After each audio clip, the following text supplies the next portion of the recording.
한 주간 잘 지내셨습니까? 이번 시간은 제2회가 되겠습니다. 제2회 시험은 좀 1회 시험보다는 조금 수월할 거예요. 왜냐면 1회 시험 때 제가 이론을 딱 정리를 다 해드렸기 때문에 아무래도 좀 손쉽게 문제를 풀 수가 있을 것 같습니다. 그리고 1회보다 지문이 좀 짧기 때문에 문제 푸는 시간도 좀 짧을 거라 생각합니다. 2회 시험도 실제 시험과 똑같은 유형입니다. 그래서 박스형의 문제를 한 10문제 정도는 항상 내고, 그리고 1회 시험과 달리 1회 시험 때는 긍정형을 좀 많이 냈어요. 근데 2회 시험은 부정형을 더 많이 냈습니다. 그래서 부정형을 한 60%, 그 다음에 긍정형, 즉 옳은 것을 골라라 이렇게 해서 옳은 것을 한 40% 이렇게 문제를 냈고, 이게 실제 시험 수준과 거의 똑같다 이렇게 보시면 되겠습니다. 1회 시험 문제에서 여러분들이 한 점수 한 10점 정도 이상 플러스하면 여러분의 본실력이고, 2회 시험은 요게 점수가 실제 여러분 실제 점수와 큰 차이가 없이 비슷한 점수다 이렇게 생각할 것 같습니다. 1번부터 보겠습니다. 공인중개사 법령상 중개에 관한 설명 중 옳은 것만으로 묶은 건데요. 기억번, 등록증을 대여받아 사무소를 운영하는 갑이 직접 거래 당사자로서 우이중개사무소를 방문한 을과 임대차 계약을 체결한 경우 이러한 갑의 이러한 행위는 중개행위에 해당한다. 아니죠. 등록증 자격증을 대여받아서 사무소를 운영한 사람이 자기 사무소에 찾아온 의뢰인과 직접 임대차 계약을 한 것은 계약을 한 거지 중개한 게 아닙니다. 따라서 중개행위에 해당하지 않습니다. 결국은 직접 임대차 계약을 했기 때문에 이는 계약은 법률행위죠. 법률행위에 해당합니다. 기억번 틀렸고, 니은번, 중개행위는 거래 쌍방 당사자로부터 의뢰받은 경우뿐만 아니라 일방 당사자의 의뢰에서 거래를 알선하는 경우도 중개 행위에 포함됩니다. 맞습니다. 쌍방으로부터 의뢰받아서 혼자 중개하니까 이걸 우린 단독 중개라고 하고, 일방으로부터 의뢰받았지만 다른 계공과 같이 공동 중개하는 공동 중개도 역시 중개 행위에 포함되죠. 그래서 쌍방 당사자로부터 의뢰받아 거래를 알선하는 것을 우리는 단독 중개, 거래 일방 당사자의 의뢰에서 거래를 알선하는 것은 다른 계공과 같이 공동 중개, 이렇게 둘 다 중개행위에 해당합니다. 니은번은 옳은 지문. 디귿번 중개행위에 해당하는지 여부는 계공이 진정으로 거래 당사자를 위해서 거래를 알선 중개를 하려는 의사를 갖고 있었느냐고 하는 계공의 주관적인 의사에 의해서 결정하는 것이 아닙니다. 그 행위를 객관적, 외형적으로 판단하여 결정합니다. 주관적인 의사에 의해서 결정하는 것이 아니라 그 행위를 사회 통념에 따라 외형적, 객관적으로 판단하여 결정합니다.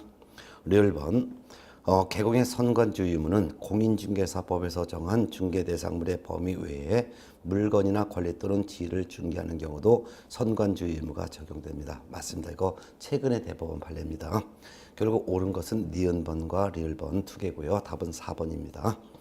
2번 봅니다. 중개 및 중개업에 관한 설명 중 옳은 것은 1번 상가 건축물에 대한 임대차 만의 알선을 업으로 하는 경우, 이것도 역시 중개업에 해당하죠. 맞습니다. 답은 1번이네요. 따라서 특정 물만을 알선을 업으로 하는 것, 이거 중개업에 되고, 특정 유형만에 대한 알선을 업으로 하는 것도 역시 중개업이 되겠죠. 2번 등록을 하지 아니한 자가 중개 대상물에 대한 중개를 하면서 거래 당사자들에게 보수를 요구하는 데만 그쳤다는 경우, 이는 처벌의 대상이 되지 못합니다. 그 이유는 보수를 받지 않았으면 아무리 여러 번 반복적으로 중개했다 하더라도 중개업이 될 수가 없고, 이는 무등록 중개업이 될 수가 없겠죠. 따라서 처벌 대상이 될 수가 없습니다.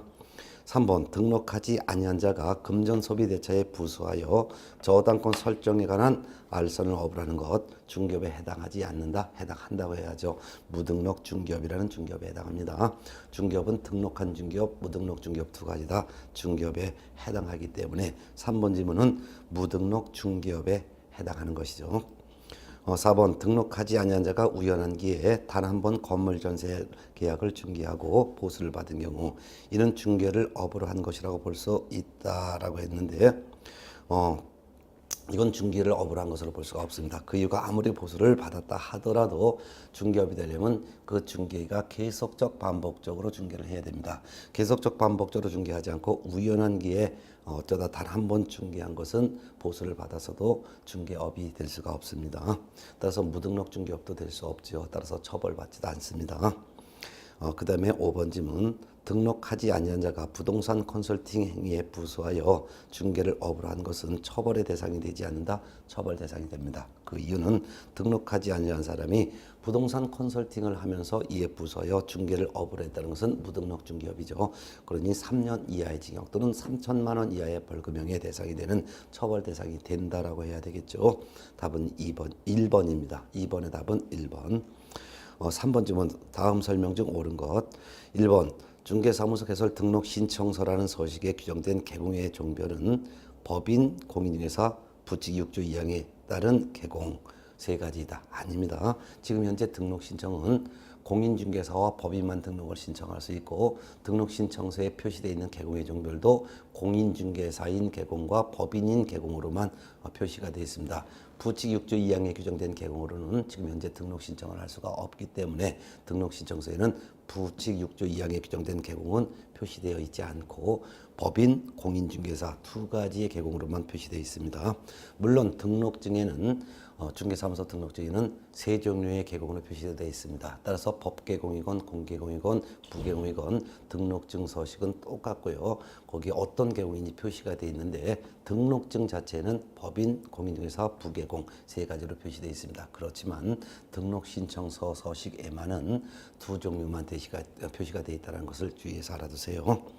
2번 등록증의 기재사항이 변경된 경우 예를 들면 상호가 변경됐다든가 또는 법개공의 대표자가 변경됐다든가 또는 개공의 성명이 개명됐다든가 이런 경우겠죠.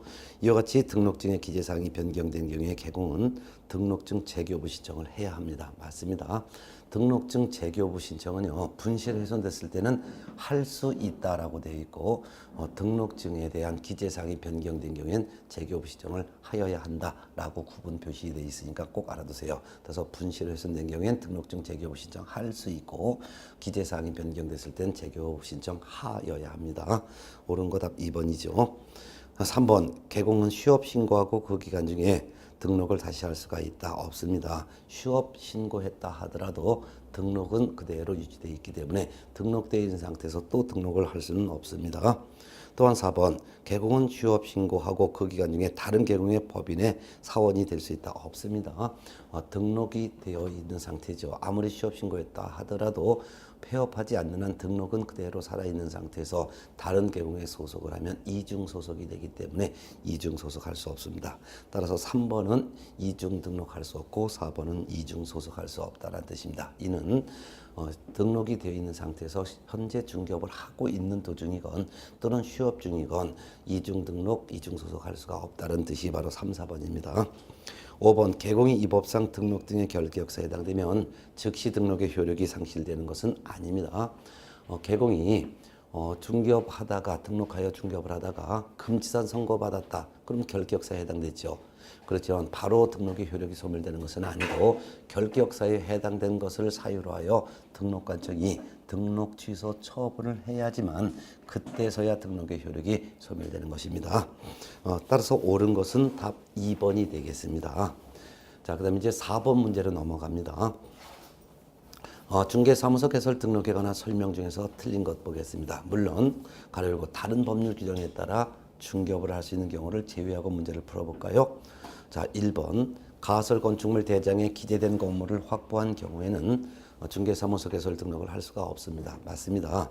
등록을 하려면 건축물 대장에 기재가 된 건물이거나 또는 건축물 대장에 기재되기 전의 건물이라면 준공검사 또는 준공허가, 사용허가 등을 받은 건물로 사용권을 확보해야 됩니다. 가설 건축물 대장에 기재된 건물은 이거는 모델하우스입니다. 그래서 가설 건축물 대장에 기재된 건물로 건물을 사용권을 확보해봤자 등록을 할 수가 없겠죠. 2번 등록을 하려는 법인이 상법상 한 명 회사인 경우라 하더라도 회사라 하더라도 자본금이 5천만 원 이상이어야 한다. 맞죠? 등록을 할 수 있는 법인은 두 종류의 법인이 있습니다. 첫 번째는 상법상 회사, 두 번째는 협동조합 기본법에 규정된 협동조합. 둘 중에 하나라도 해당되는 법인은 등록을 할 수 있습니다. 따라서 상법상 회사 중에서도 한 명 회사가 있죠. 근데 상법상 회사인 경우라 하더라도 등록을 하려면 자본금은 5천만 원 이상이어야 되겠죠. 맞습니다. 3번 협동조합 기본법에 규정되어 있는 사회적 협동조합은 등록을 할 수가 없지요. 맞지요. 사회적 협동조합은 비영리법인입니다. 즉 풍악놀이패와 같은 비영리법인이기 때문에 비영리법인 등록할 수 없습니다. 법인 중에서도 등록을 할 수 있는 법인은 영리법인은 등록할 수 있지만 비영리법인은 등록할 수가 없습니다. 따라서 민법에 규정된 사단법인이나 재단법인도 등록을 할 수 없고 또한 사회적 협동조합도 등록할 수가 없습니다. 그래서 등록을 할 수 있는 법인은 상법상 회사 또는 협동조합 기본법 2조 1호에 따른 협동조합이어야지만 등록할 수 있고 또한 상법상 회사도 등록을 하려면 자본금은 5천만 원 이상이 되고 협동조합 기본법 2조 1호에 따른 협동조합도 등록을 하려면 자본금은 5천만 원 이상이어야 합니다. 그렇지만 사회적 협동조합은 등록을 할 수가 없습니다. 그러니까 옳은 질문이 되겠죠. 4번 중개사무소를 설치할 건물에 관하여 반드시 소유권을 확보해야 되는 것은 아닙니다. 맞습니다.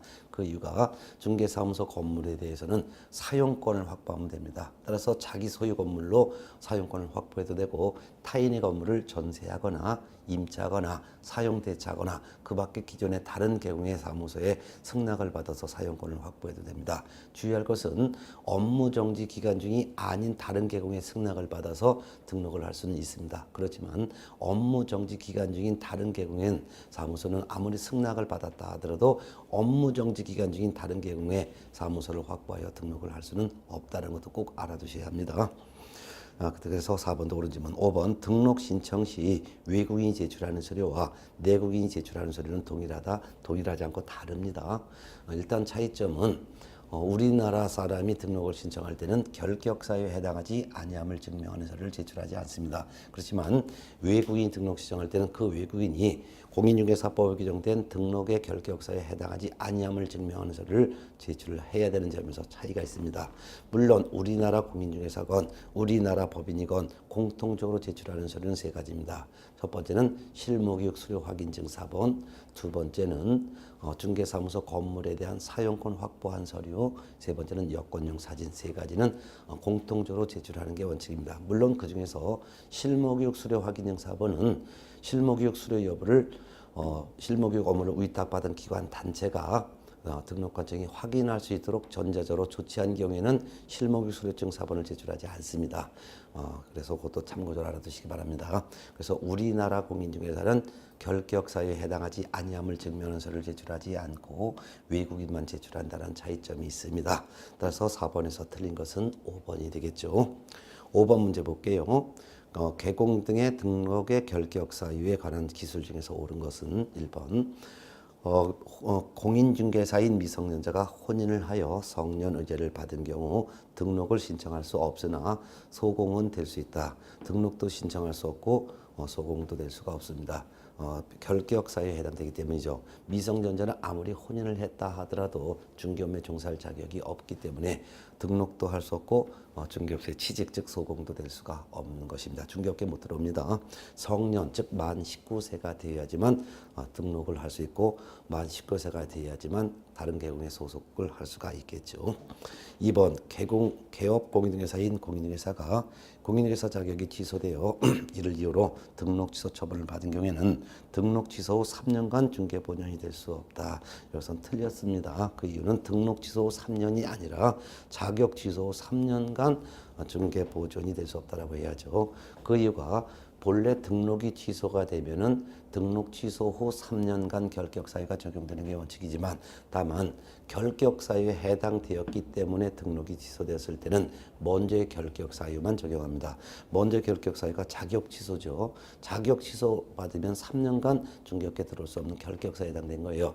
그래서 결격 사유에 해당됐기 때문에 등록이 취소된 경우에는 등록 취소 후 3년이 아니라 먼저의 결격 사유인 자격 취소 후 3년간 등록 등의 결격 사유가 적용되기 때문에 자격 취소 후 3년간만 중개 보존이 될 수 없다라고 해야 되겠죠.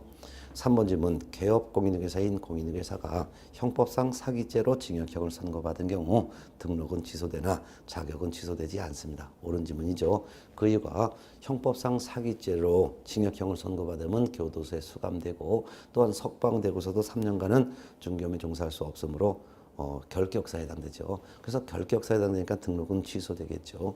그렇지만 자격 취소는 되지 않습니다. 그 이유가 자격 취소가 되는 이유는 네 가지인데요. 부, 양, 지, 역 이거 네 가지죠.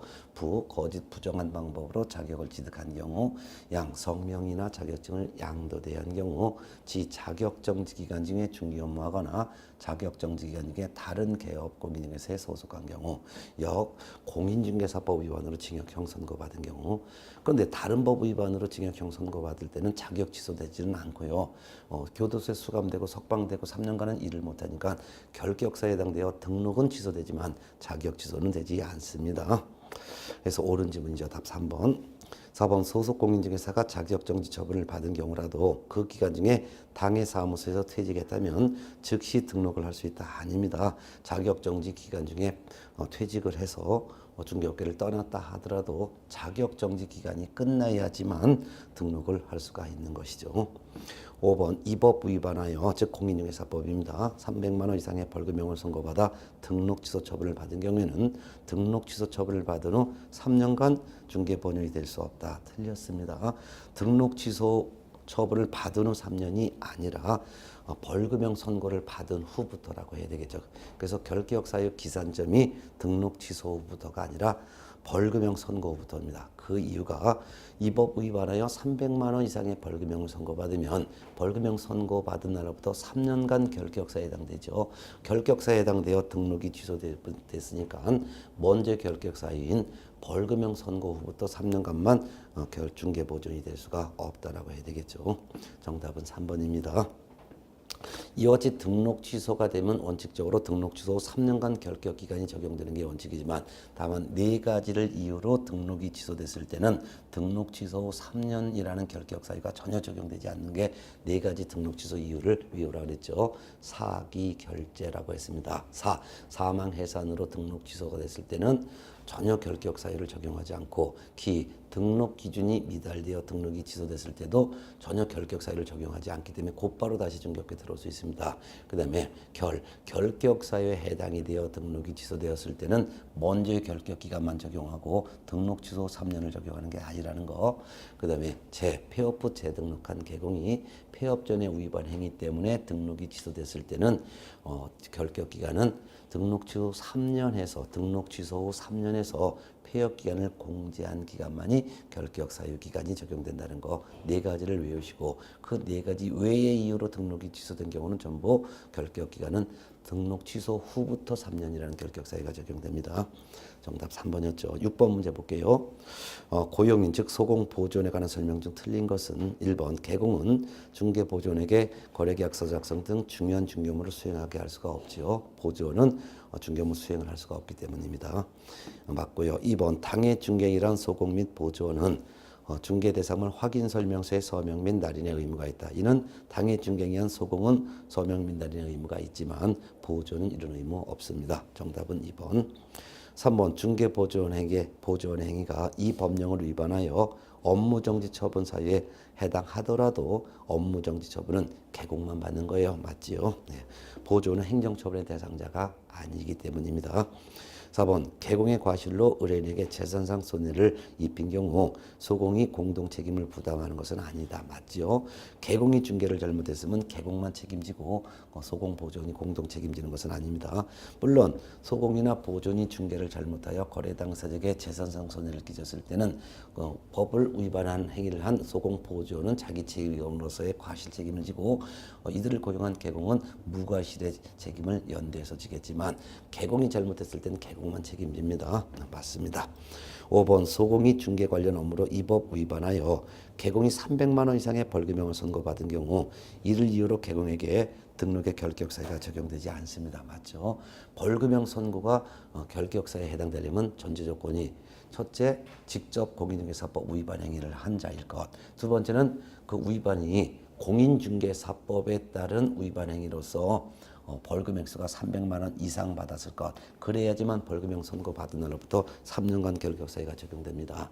따라서 공인중개사법을 위반한 것이 아니라 다른 법 위반으로 벌금형 선고받은 경우는 벌금 액수가 300만 원 이상이라 하더라도 결격사유에 해당되지 않고 개공이 직접 법을 위반한 것이 아니라 소공 보존의 이 법 위반이기 때문에 양벌 규정에 따라 개공이 300만 원 이상의 벌금형 선고받은 경우도 개공에게는 결격사유는 전혀 적용하지 않습니다.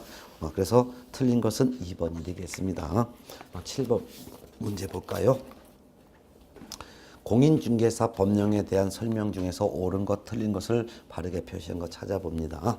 기억번 의뢰인은 중개 의뢰 내용을 명확하게 하기 위해서 개공에게 일반 중개계약서 작성을 요청할 수 있죠. 맞죠?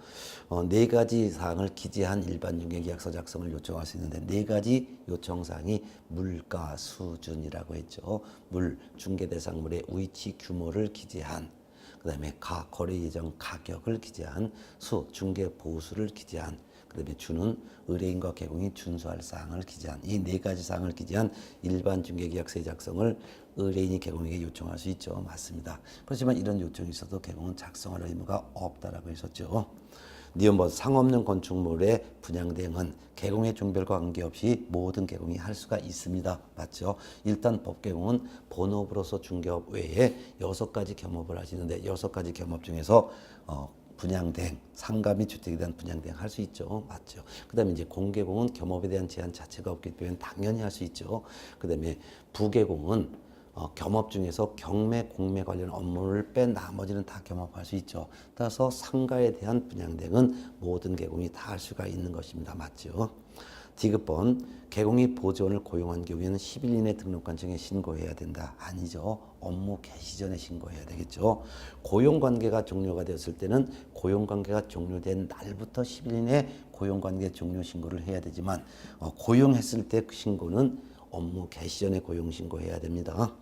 1번 등록관청은 개공 등이 등록 등의 결격 사유 중 어느 하나에 해당한지 여부를 확인하기 위해서 관계기관에다 조회할 수 있지요. 맞습니다. 미음번 공인중개사인 개공이 공매 대상 부동산에 대한 매수 신청 대리를 하고자 하는 때는 법원에 매수 신청 대리인 등록해야 된다. 매수 신청 대리 등록 안 해도 됩니다. 경매 대상 부동산에 대해서 매수 신청 또는 입찰 신청의 대리를 하고자 할 때는 법원에 가서 매수 신청 대리인 등록을 해야 하지만 공매 대상 부동산인 경우에는 별도의 법원에 등록하지 않아도 그냥 할 수 있습니다. 결국 기역 O, 니은드 O, 디귿 X, 리얼 O, 미음 X. 정답은 5번이네요. 8번 문제 볼게요. 법인인 개업공인중개사가 할 수 있는 업무를 모두 고르면 몇 개일까요? 법인 개업공인중개사는 본업으로서 중개업, 그 다음에 겸업으로서 6가지, 관상, 기분, 소경 6가지 겸업이죠.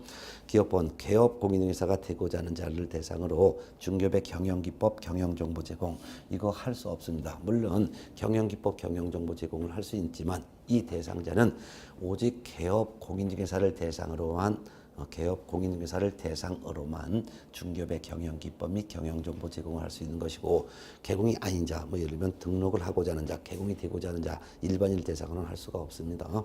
니은번 토지 분양대행 할 수 없습니다. 분양대행은 상가와 주택만 분양대행할 수 있고 상가주택을 제외한 나머지 물건은 분양대행할 수 없습니다. 관리대행도 마찬가지죠. 관리대행과 분양대행을 할 수 있지만 관리대행과 분양대행은 오직 상가와 주택만 대행할 수 있고 토지, 공장, 창고 이와 같은 것은 관리대행이나 분양대행을 할 수가 없습니다. 디귿번 이사업, 도배업 할 수 없지요. 이사업체를 소개하거나 도배업체를 소개를 할 수가 있을 뿐 직접 도배업이나 이사업은 할 수 없습니다. 리얼번 경매 대상 부동산에 대한 권리 분석 및 취득의 알선과 매수 신청 또는 입자 신청에 대리할 수 있습니다. 그 다음에 미음번 부동산의 개발업 할 수 없죠. 부동산의 이용, 개발, 거래 관련된 상담, 이용에 대한 상담 또는 개발에 대한 상담, 거래 관련 상담을 할 수 있지 직접 개발업, 건축업은 할 수 없습니다. 결국 옳은 것은 법개공이 할 수 있는 업무는 리얼번 하나밖에 없네요. 사례에서 리얼번 하나, 답은 1번이죠.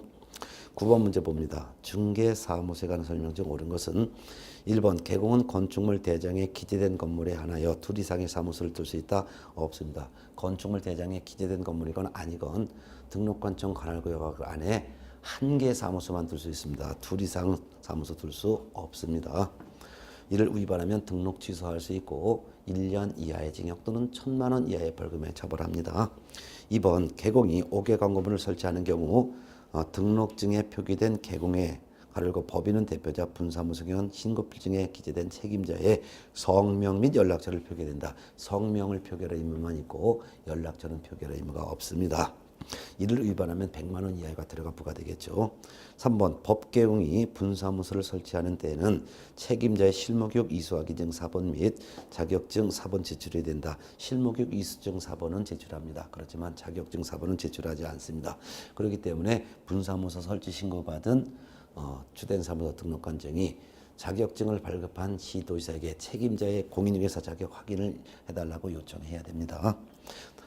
그 다음에 이제 4번 개공이 둘 이상의 사무소를 둔 경우와 천막 등 이동이 용이한 임시중개사무소를 설치한 경우 그 제재 내용은 같습니다. 맞습니다. 즉 등록 취소할 수 있고 1년 이하의 징역 또는 1,000만 원 이하의 벌금에 처벌합니다. 정답은 4번이죠.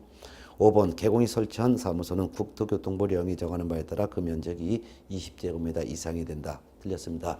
중개사무소는 단독으로 사용하건 다른 개공과 공동으로 사용하건 면적 제한에 대한 규정 자체가 없습니다. 정답은 4번이고요. 10번 문제 봅니다.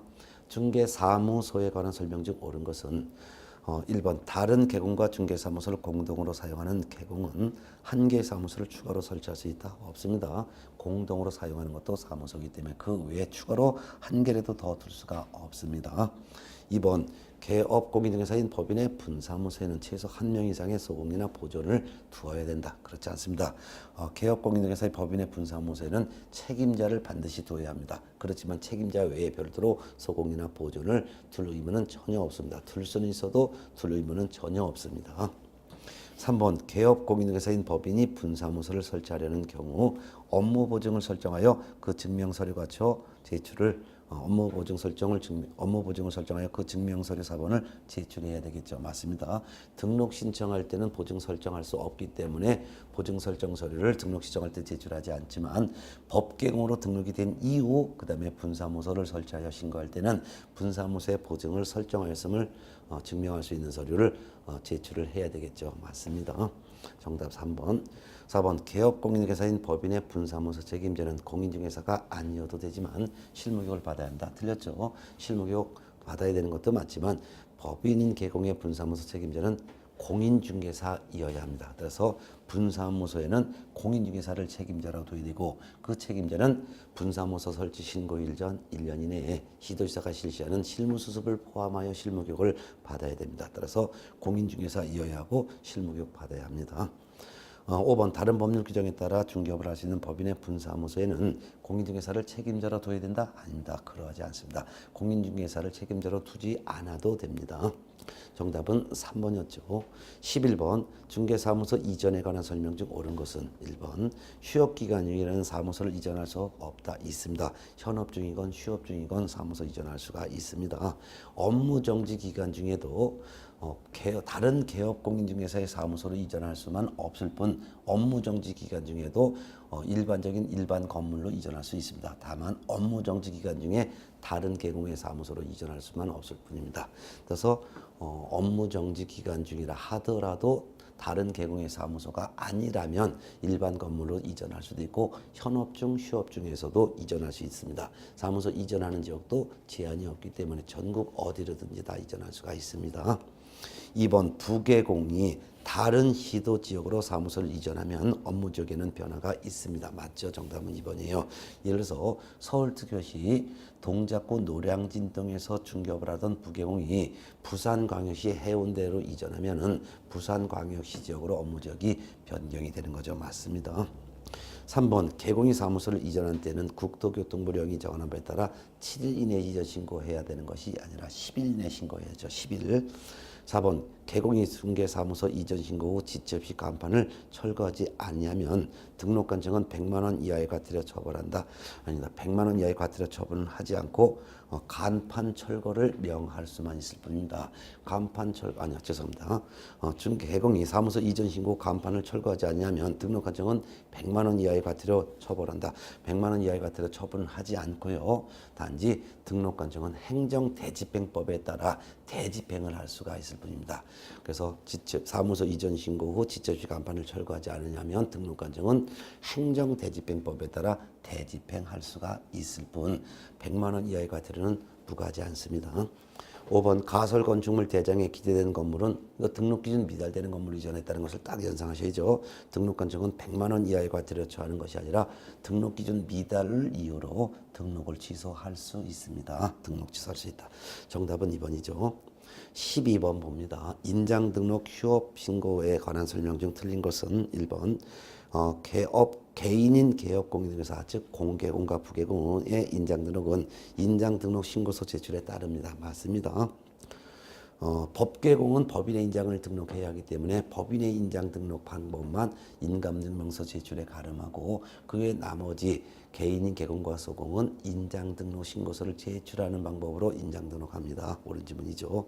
2번 법개공은 상업등기규칙에 따라 신고한 법인의 인장 등록해야 합니다. 맞죠? 그렇기 때문에 법개공만 인장 등록하는 방법이 인감증명서를 등록관청에 제출하는 것으로 인장 등록 가름합니다. 그렇지만 개인인 개공과 소공은 성명이 나타나 있는 인장으로서 가로 세로 각각 크기가 7mm 이상 30mm 이내의 인장을 등록해야 되죠. 그래서 막도장도 등록이 가능합니다. 그래서 개인인 개공과 소공은 인장 등록 신고서를 제출하는 것이고 법개공은 법인의 인장을 등록해야 되기 때문에 인감증명서를 등록관청에 제출하는 것입니다. 3번 법개공의 분사무소. 법개공은 분사무소별로 휴업 폐업할 수가 없다. 분사무소별로 휴업 폐업할 수 있습니다. 틀린 거 답 3번이죠. 4번 취약을 이유로 휴업하는 경우 휴업기간 6월을 초과할 수가 있죠. 맞죠. 휴업은 6월을 초과할 수 없지만 다만 질병으로 인한 요양이 필요하거나 징집 또는 그 밖에 군 입대를 한다든가 그 밖에도 이에 준하는 부득이한 사정이 있을 때는 6개월을 초과하여 휴업할 수가 있죠. 맞고 4번 개공의 휴업 폐업 신고는 전자문서로 할 수 없습니다. 오로지 등록관청 방문해서 신고해야 되죠. 그 이유가 휴업 신고나 폐업 신고할 때는 등록증 원본을 제출하기 때문입니다. 그렇지만 휴업 신고한 이후 재개 신고 또는 기간 변경 신고는 신고서만 제출하기 때문에 전자문서로도 할 수가 있다는 것도 비교해서 알아두세요. 13번 문제를 넘어갈까요? 전속중개계약에 관한 설명 중 틀린 것은 1번 중개의뢰인은 중개대상물의 중개를 의뢰함에 있어서 특정한 계공을 정하여 그 계공에 한하여 당해 중개대상물을 중개하도록 하는 계약. 이게 바로 전속중개계약이죠. 체결할 수 있습니다. 맞고 2번 전속중개계약의 유효기한은 3월로 합니다. 근데 다만 당사자 간에 다른 약정이 있을 때 그 약정에 따르죠. 맞고 3번 전속중개계약은 국토교통부령이 정하는 계약서에 의해야 하며 즉 전속중개계약서를 사용해야 하며 그 말입니다. 계공은 전속중개계약 체결한 때는 당해 계약서를 3년간 보존을 해야 되죠. 네, 맞고 4번 매도에 관한 전속중개계약서에는 손해배상 책임과 중개 의뢰 금액을 적어야 한다. 맞습니다. 손해배상 책임에 관한 사항은 전속중개계약서 앞쪽에 기재해야 되고 중개 의뢰 금액은 뒤쪽에 기재해야 되는 사항이죠. 맞습니다. 그 다음에 5번 계공은 전속중개계약을 체결한 때는 지체 없이 부동산 거래정보망과 일간신문에 당해 중개 대상물에 관한 정보를 공개해야 되나 일단 두 군데가 드렸죠. 지체 없이가 아니라 7일 이내고요. 정보망과 일간신문이 아니라 정보망 또는 일간신문이라고 해야 되겠죠. 뒷지문도 드렸습니다. 중개 의뢰인이 비공개를 요청한 경우에는 이를 공개하지 아니할 수 있다. 아까 틀린 거죠. 아니할 수 있다가 아니라 비공개 요청을 한 경우에는 이를 공개하여서는 아니 된다라고 해야 되겠죠. 따라서 5번 질문을 전체적으로 맞게 하려면 계공은 전속중개계약을 체결한 때는 7일 이내에 부동산 거래정보망 또는 일간신문에 당해 중개대상물에 관한 정보를 공개해야 하나 중개 의뢰인이 비공개를 요청한 경우에는 이를 공개하여서는 아니 된다라고 해야 돼. 정확하죠. 정답은 5번입니다. 자, 14번 문제 볼게요. 거래정보사업자 지정에 관한 설명 중 틀린 것은 1번 지정을 신청하는 지정 신청자는 500명 이상의 계공으로부터 받은 부동산 거래정보망 가입 이용 신청서 및 그 계공이란 500명 이상의 계공을 말합니다. 의 중개사무소 등록증 사본 제출해야 되죠. 맞죠? 2번 부동산 거래정보망을 설치 운영할 자로 지정을 받으려면 지정 신청자가 보유하고 있는 컴퓨터의 용량 및 성능을 확인할 수 있는 서류가 필요합니다. 맞습니다. 주요한 것은 정보망에 가입하여 이용하는 계공의 컴퓨터 용량 성능을 확인할 수 있는 서류가 필요한 것이다 하면 틀린 지문이라는 거 알아두시고 지정 신청자가 보유하고 있는 컴퓨터 용량 성능 확인할 수 있는 서류가 필요한 거 옳은 지문이죠. 3번 지정 신청받은 장관은 국토교통부 장관입니다. 지정 요건 확인했으면 30일 이내 지정 처분을 해야 되겠죠. 맞죠? 그리고 지정서도 교부를 해줘야 합니다. 옳은 지문이에요. 4번 지정을 신청하는 때는 확보한 개업 공인중개사에 공인중개사 자격증 사본 제출해야 된다. 공인중개사 자격증 사본 제출하는 건 맞지만 확보한 개업 공인중개사가 아니라 확보한 공인중개사이죠. 확보한 공인중개사의 자격증 사본 제출하죠. 그 밖에도 정보처리기사, 확보한 정보처리기사 자격증 사본도 제출해야 되겠죠. 정답은 4번. 5번 거래정보사업자로 지정을 받은 자는 3월 이내에 운영규정을 정하여 국토교통부 장관의 승인을 얻어야죠. 맞죠? 네. 틀린 것은 4번이었습니다. 15번 문제 공인중개사 법령에 관한 설명 중 틀린 것은 1번 무자격자가 작성한 거래계약서에 개공이 서명 및 날인하는 것은 등록증 대여라고 할 수가 없다. 등록증 대여라고 하시죠. 즉 무자격자가 계약서를 작성하고 거기에 개공이 자기 서명 날인을 한 것은 겉으로 볼 때 외형적으로는 개공이 작성한 것으로 보이지만 실질적으로 무자격자가 계약서를 작성한 거기 때문에 이는 개공이 무자격자에게 등록증을 대여한 것이라고 할 수가 있습니다. 틀린 거 답 1번 나왔죠. 2번 모든 개공이 중개업을 폐업한 후 다시 동일 종별로 등록을 할 수 있는 것은 아닙니다. 맞습니다. 물론 법개공과 공개공은 폐업 후 다시 법개공, 공개공으로 또 등록할 수가 있을 것입니다. 그렇지만 부개공은 폐업을 하게 되면은 등록의 효력이 상실됐죠. 그러면 또 다시 부개공으로 또 등록을 할 수 없습니다. 그 이유가 공인중개사가 아닌 자는 등록을 신청할 수가 없기 때문이고 부개공으로 또 등록을 할 수는 없습니다. 맞습니다. 그 다음에 3번 거래계약서에는 권리전 내용 기재해야 되겠죠. 맞죠. 거래계약서에 기재하는 사항 9가지를 외우고 있어야죠. 당물, 인권, 거그서, 조약 이 9가지를 거래계약서에 기재해야 됩니다. 따라서 당사자의 인정사항, 물건의 표시, 물건의 인돌시, 권리 이전의 내용, 거래금액, 계약금액, 지급일시 등 지급에 관한 사항, 그 밖의 약정사항, 확인설명서 교부일자, 계약의 조건이나 기한 실된 조건기한, 약계약일자, 따라서 권리 이전의 내용 반드시 거래계약서에 기재하는 사항 맞죠. 그 다음에 4번 개공은 확인설명을 하였더라도 중개가 완성되기 전에는 확인설명서를 작성해서 교부할 의무는 없다. 맞지요? 네. 확인설명서 작성 교부는 중개가 완성되어 거래계약서를 작성하는 데는 개공은 확인설명서를 작성하여 서명 및 날인하고 거래 당사자에게 교부하고 그 사본을 3년간 보존해야 합니다. 그렇지만 중개가 완성되기 전에는 작성 교부 의무 자체가 없습니다. 맞습니다. 4번 개공 등은 이 법 및 다른 법률의 비밀 누설에 대하여 허용한다는 특별한 규정이 있는 때는 업무상 알게 된 비밀을 누설해도 됩니다. 맞죠? 개공 등은 이 법 및 다른 법률에 특별한 규정이 있는 경우를 제외하고는 업무상 알게 된 비밀을 누설해서는 안 되고 그 업무를 떠난 후에도 또한 누설해서는 안 됩니다. 그렇지만 이 법이나 다른 법에서 비밀을 누설해도 된다는 허용 규정이 있을 때는 누설해도 됩니다. 정답은 틀린 거 1번이었고 16번 중개대상물 확인설명서 1 주거용 건축물 작성 방법에 대한 설명이 다 틀린 것은 1번 개공의 기본 확인사항은 개공이 확인한 사항을 기재한다. 맞죠? 확인설명서는 모든 확인설명서가 3가지로 구분해서 기록하죠. 첫 번째는 개공의 기본 확인사항, 두 번째는 개공의 세부 확인사항, 세 번째는 중개보수 등에 관한 사항. 그 중에서 첫 번째 개공의 기본 확인사항은 조사가 쉽기 때문에 개공이 확인한 사항을 기재합니다. 그 다음에 세부 확인사항 중에서 주거용 건축물 확인설명서 세부 확인사항에 4가지가 있었죠. 실내 벽환, 실제 권리관계 또는 공시되지 아니한 물건의 권리는 매도인이 개공에게 고지한 사항을 적고 그 다음에 세부 확인사항 중에서 내벽환, 내 외부 시설물 상태, 벽면 도배 상태, 환경 조건 요 내벽환은 개공이 매도인에게 상태에 관한 자를 요구하여 확인한 사항을 적죠. 그 다음에 세 번째 사항인 보수 등에 관한 사항은 개공과 의뢰인이 협의한 금액을 적되 부가지세를 제외한 금액을 적다 했었죠. 따라서 기본 확인사항은 개공이 확인한 사항을 기재하는 거 옳은 지문. 2번 입지 조건에 관한 사항. 입지 조건 하면은 주거용 건축물 확인 설명 5가지 기재하죠. 첫 번째는 도로와의 관계, 두 번째는 대중교통수단, 세 번째는 주차장 유무, 네 번째는 교육시설, 다섯 번째는 판매 의료시설. 요 입지 요건에 관한 사항은 매도 임대인에게 자료를 요구하여 개공의 기본 확인사항에 기재한다. 아닙니다. 매도 임대인에게 자료를 요구하여 기재하는 것은 내벽한 세 가지라고 했잖아요. 입지 요건은 개공이 직접 현장 확인하여 적습니다. 현장 확인하여 개공의 기본 확인사항에 기재하죠. 정답은 2번입니다. 3번 관리에 관한 사항은 개공의 기본 확인사항에 기재하는 거 맞죠? 세부 확인상 실내 벽환과 보수에 관한 사항을 제외한 나머지는 전부 기본 확인사항이에요. 4번 집은 토지 이용계획 공법상 이용제 및 거래 규제에 관한 사항은 개공의 기본 확인사항에 기재하는 거 맞죠? 세부 확인상 실내 벽환 아니고 보수에 관한 사항이 아니면 전부 기본 확인사항입니다. 그런데 임대차의 경우에는 기재를 생략할 수가 있죠. 맞습니다. 5번 권리를 취득함에 따라 부담해야 될 조세의 종류 및 세율은 개공의 기본 확인사항에 기재하는 거 맞죠? 그런데 임대차의 경우에는 기재하지 않습니다. 맞습니다. 정답은 틀린 거 2번. 17번 문제 볼게요.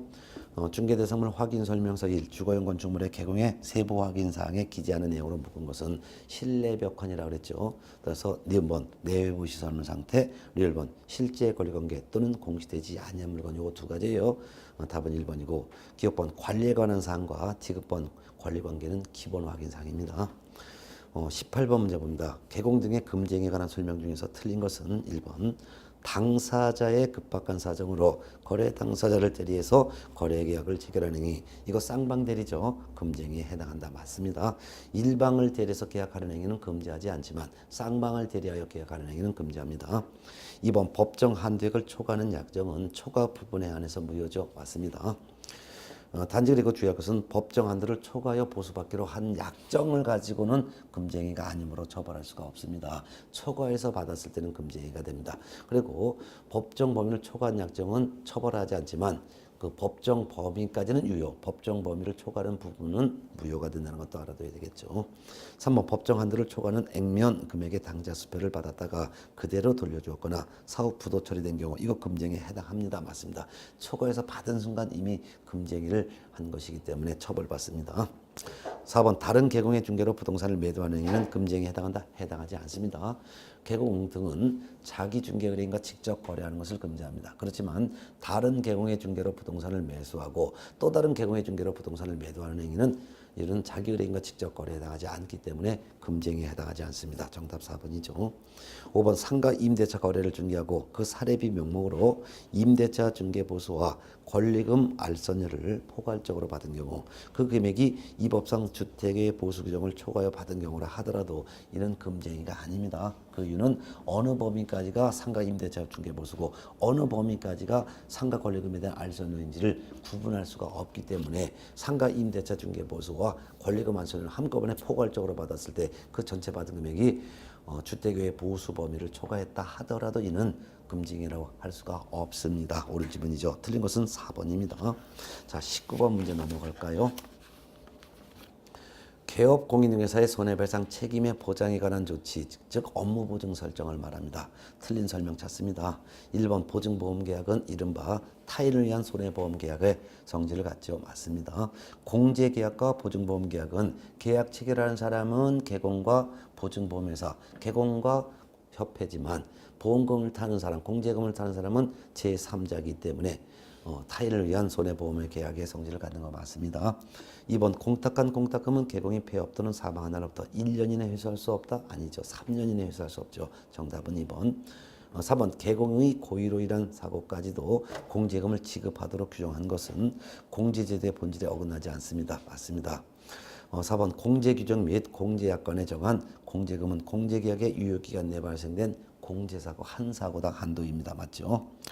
그 다음에 5번 공제계약이 유효하게 성립하기 위해서는 공제계약 당시 공제사고 발생 여부가 확정되어 있지 않아야 한다는 우연성과 선의성 요건이 있어야 되겠죠. 맞죠? 결국 틀린 것은 2번이네요. 20번 문제 보겠습니다.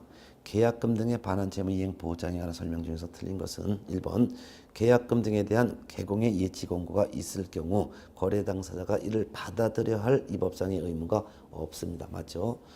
개공은 거래의 안전을 보장하기 위해서 그 거래 계약의 이행이 완료될 때까지 계약금을 또는 중도금을 또는 잔금을 또는 계약금, 중도금, 잔금을 합쳐서 이와 같은 돈을 예치하도록 거래 당사자에게 권고를 할 수가 있죠. 근데 권고를 했다 하더라도 거래 당사자가 예치를 해야 될 의무가 없으므로 이러한 권고를 받아들여야 될 의무는 없습니다. 맞습니다. 자, 근데 예치 권고를 했을 때 권고를 받아들일 일 없지만 받아들일 수는 있지요. 그래서 예치할 수는 있습니다. 2번 봅니다.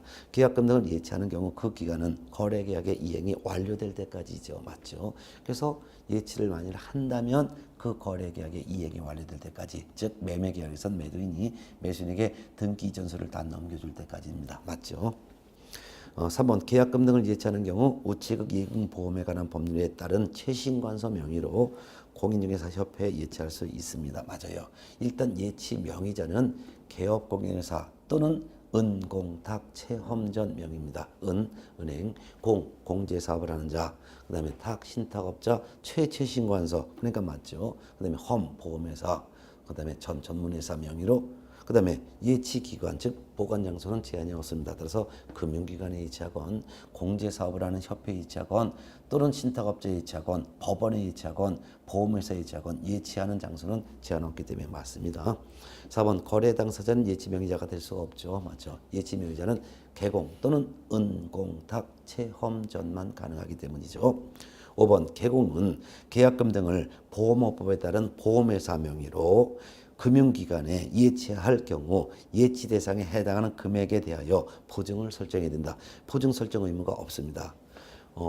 개공 명의로 예치한다면은 예치 대상에 해당하는 금액만큼의 보증을 설정을 하고 보증관계증서 사본 등을 거래 당사자에게 교부 제공해야 되겠죠. 그렇지만 개공 명의로 예치하는 것이 아니라 보험회사 명의로 예치한다면은, 즉 개공이 아닌 다른 기관 명의로 예치할 때는 아무런 의무가 아무에게도 없습니다. 그렇지만 개공 명의로 계약금 등이 예치될 때는 개공에게는 4가지 의무가 따르죠. 첫 번째는 개공 명의로 예치할 때는 자기 소유 예치금과 분리해서 개공은 관리해야 되고, 두 번째는 거래 당사자 동의 없이 예치된 계약금 등을 무단으로 인출해서 안 되고, 세 번째는 예치 대상에 해당하는 금액만큼의 별도의 보증을 설정해야 되며, 네 번째는 거래 당사자와 일정한 약정을 해야 될 의무가 있는데, 이는 전부 개공 명의로 예치할 때만 이런 의무가 있는 것이고, 개공이 아닌 다른 기관 명의로 예치하는 때는 개공이건 다른 예치의 명의자건 아무런 의무가 없다라는 것도 유념해 두셔야 되겠죠.